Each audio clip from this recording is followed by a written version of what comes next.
Les journées du médicament est un rendez-vous très important. C'est la 4e édition cette année.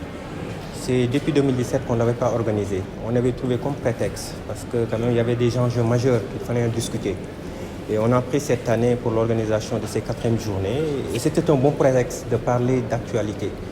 Et le thème central, comme vous le savez, c'était l'économie du médicament, le Sénégal face aux mutations du système sanitaire, la souveraineté pharmaceutique.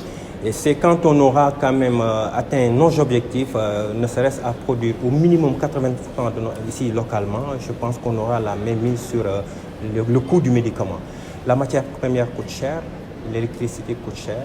Et je pense qu'avec un bon accompagnement de nos autorités de tutelle, je pense qu'on peut atteindre ces objectifs. Rendre le médicament plus accessible, ce sera des médicaments de qualité en moindre coût. Et c'est de ça dont on a besoin et puis faire face à ces ruptures récurrentes que nous connaissons.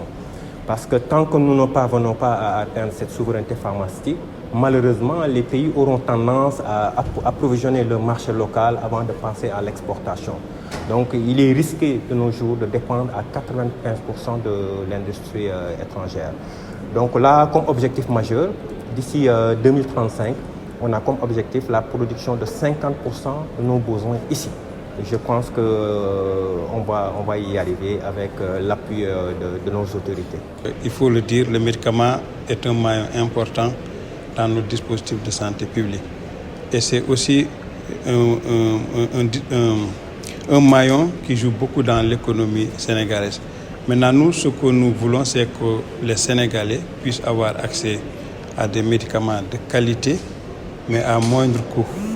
Et je pense que les journées du médicament vont permettre de réfléchir sur toutes ces questions-là et de nous permettre d'avoir des solutions qui peuvent aider à satisfaire cette demande des usagers.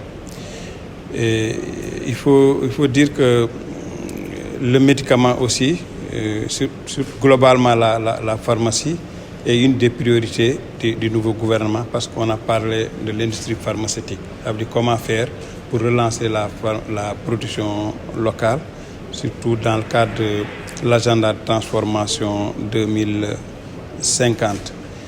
Et j'étais là aussi pour discuter avec les acteurs, pour voir aujourd'hui concrètement comment on peut aller vers la relance pharmaceutique et régler en même temps le problème de la corrélation.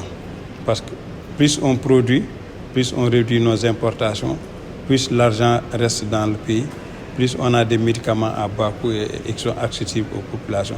Donc nous tous nous sommes engagés sur la souveraineté pharmaceutique et j'étais venu vraiment délivrer un message pour leur dire que nous devons réfléchir pour relever les obstacles et les barrières qui aujourd'hui empêchent le Sénégal d'être producteur en matière de médicaments.